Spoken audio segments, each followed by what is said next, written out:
Assalamualaikum warahmatullahi wabarakatuh. Kembali lagi dengan saya Helen Anugrah Paracantika. Di sini saya akan menjelaskan tentang travel dokumen, yaitu informasi perkembangan COVID-19 di suatu negara dan persyaratan untuk masuk ke suatu negara. Di sini saya akan menjelaskan tentang negara Jepang.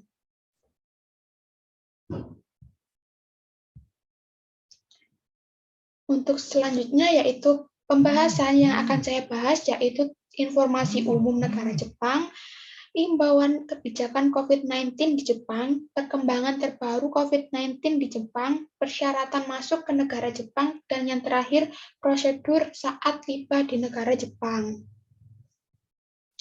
Yang selanjutnya yaitu informasi umum negara Jepang. Jepang adalah sebuah negara kepulauan di Asia Timur.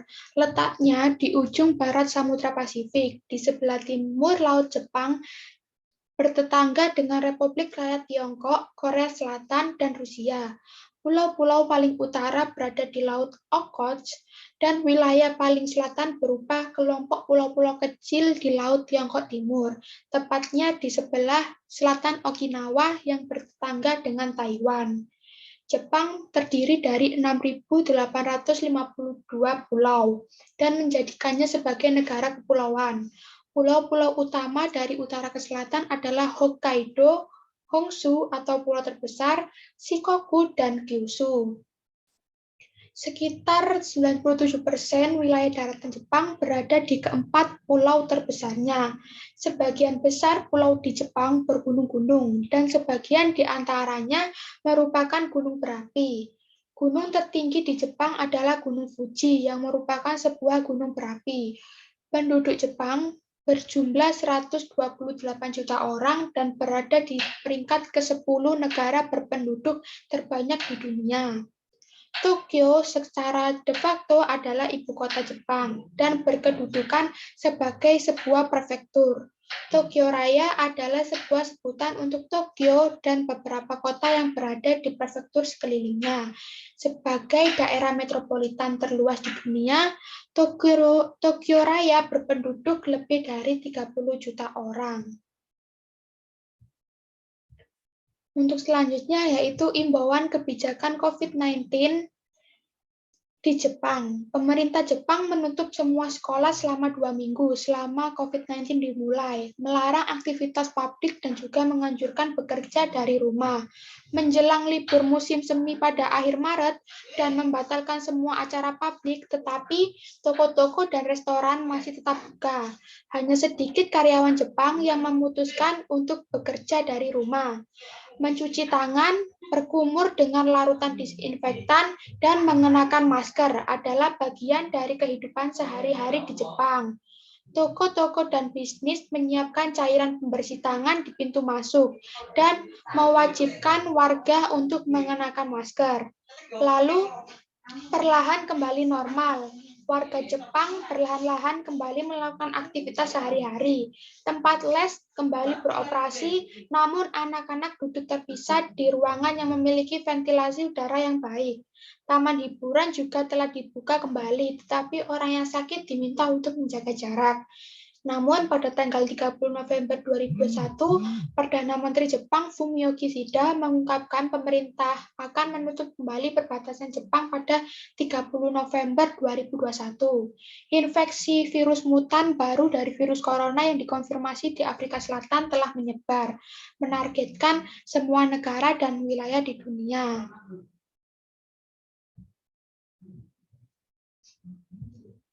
Lalu untuk selanjutnya perkembangan terbaru COVID-19 di Jepang. Pemerintah Jepang telah meminta seluruh maskapai internasional untuk berhenti menerima reservasi baru terhadap semua rute penerbangan yang tiba di Jepang hingga akhir tahun 2021. Keputusan tersebut diambil dalam rangka mengantisipasi masuknya varian baru COVID-19 yaitu Omicron. Kementerian Transportasi Jepang menyebut bahwa pihaknya akan memperketat pembatasan sebagai kontrol terhadap varian ini.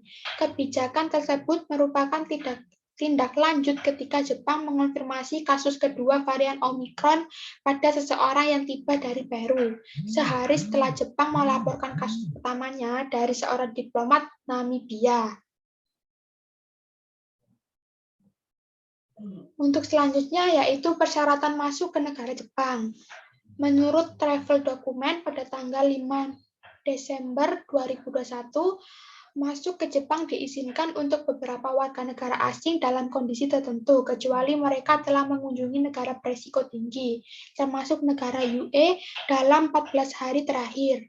Untuk persyaratannya yaitu memakai masker.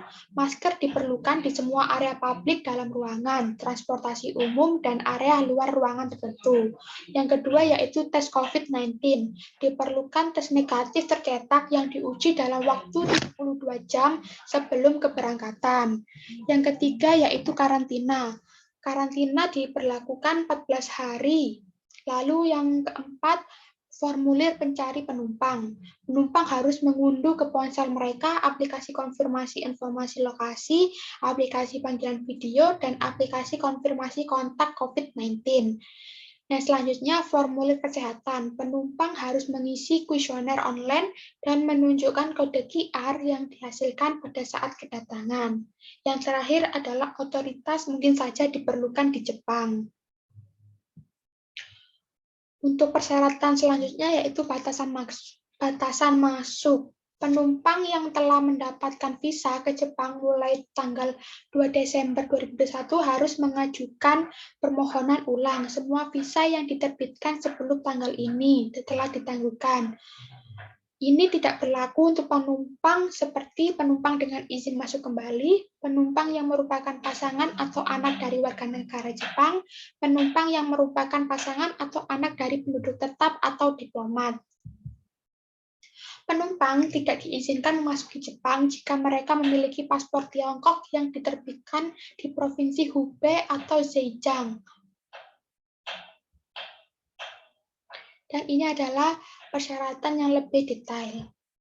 Untuk selanjutnya yaitu visa atau dokumentasi tambahan diperlukan untuk warga negara Argentina dan negara yang telah tercantum. Lalu, penumpang yang telah diakreditasi oleh Jepang termasuk agen diplomatik, petugas konsuler, anggota staf administrasi dan teknis atau staf layanan, dan anggota keluarga dari pihak-pihak tersebut, atau pejabat organisasi internasional dan anggota keluarganya yang tunduk pada ketentuan internasional perjanjian yang dibuat oleh Jepang mengenai hak istimewa dan kekebalan, harus mengikuti pedoman berikut untuk memasuki Jepang. Nah, ini adalah pedoman yang setelah dijelaskan tadi. Selanjutnya yaitu persyaratan selanjutnya pembatasan transit. Penumpang diizinkan untuk transit melalui Jepang ke Filipina jika memenuhi semua ketentuan, seperti penumpang akan transit pada hari yang sama, penumpang tiba dan berangkat dari bandara yang sama, penumpang tidak akan meninggalkan area transit bandara, dan yang terakhir, penumpang tidak berangkat dari maskapai berbiaya rendah seperti Cebu Air. Penumpang diizinkan berangkat dengan Philippine Airlines, Japan Airlines, atau All Nippon Airways. Dan penumpang tidak diizinkan untuk transit lebih dari 1 hari kalender melalui Jepang. Untuk persyaratan selanjutnya yaitu persyaratan formulir. Penumpang diminta untuk mengisi kuesioner online dan menunjukkan kode QR yang dihasilkan saat tiba di Jepang. Nah, ini adalah persyaratan yang lebih lengkapnya tentang formulir. Untuk selanjutnya yaitu persyaratan tes. Untuk persyaratan tes, penumpang berusia di atas 6 tahun yang masuk kembali atau kembali ke Jepang harus menyerahkan cetakan sertifikat inspeksi yang menunjukkan hasil tes COVID-19 negatif yang dilakukan dalam waktu 72 jam sebelum keberangkatan dan dikeluarkan oleh lembaga medis. Dan persyaratan memiliki surat keterangan pemeriksaan atau hasil tes negatif COVID-19 di atas tidak berlaku bagi anak berusia 6 tahun ke bawah, asalkan didampingi orang tuanya dengan hasil tes negatif. Penumpang yang memegang surat konsuler dari perwakilan diplomatik luar negeri Jepang atau kedutaan asing di Jepang yang menyatakan bahwa penumpang tidak dapat memperoleh hasil tes negatif sebelum melakukan perjalanan karena alasan yang dapat dibenarkan. Lalu penumpang dalam perjalanan dan persyaratan ini tidak berlaku untuk pelaut dalam perjalanan. Pelaut yang bepergian ke Jepang harus memiliki sertifikat hasil tes PCR negatif COVID-19 yang diambil dalam waktu 72 jam sebelum keberangkatan untuk naik ke kapal. Penumpang yang bepergian ke Jepang langsung dari Singapura menunjukkan surat pengantar dan sertifikat tes RT-PCR negatif COVID-19 yang diperoleh dari institusi medis resmi di Singapura dalam waktu 72 jam sebelum keberangkatan ke Jepang. Untuk selanjutnya yaitu prosedur saat tiba di negara Jepang. Karantina dan pengujian pada saat kedatangan. Nah, penumpang harus menjalani tes PCR wajib pada saat kedatangan. Persyaratan untuk melakukan tes pada saat kedatangan tidak berlaku untuk penumpang yang hanya dalam perjalanan atau anggota kru. Penumpang yang telah mengunjungi negara yang telah tercantum selama 14 hari terakhir harus dikarantina selama 10 hari, diakomodasi yang ditentukan pada saat kedatangan. Penumpang akan menjalani tes pada hari ketiga, hari ke-6, dan hari ke-10. Jika diperoleh hasil negatif, penumpang dapat meninggalkan akomodasi, tetapi harus melanjutkan karantina di rumah hingga hari ke-14 setelah kedatangan. Yang selanjutnya adalah penumpang yang tidak divaksinasi. Penumpang yang tidak divaksinasi harus dikarantina selama 14 hari pada saat kedatangan. Penumpang dilarang menggunakan angkutan umum, termasuk taksi dan penerbangan domestik selama 14 hari tersebut. Penumpang harus mengkonfirmasi dengan janji online. Untuk selanjutnya yaitu penumpang yang divaksinasi. Penumpang yang divaksinasi lengkap yang memiliki sertifikat vaksinasi COVID-19 valid dapat mengurangi masa karantina pada hari ke-10 jika hasil tes negatif diterima. Vaksin yang diterima adalah AstraZeneca, Moderna, dan Pfizer-BioNTech. Dan penumpang lain yang dikecualikan yaitu anggota kru atau penumpang transit internasional yang akan berangkat dari Jepang pada hari yang sama.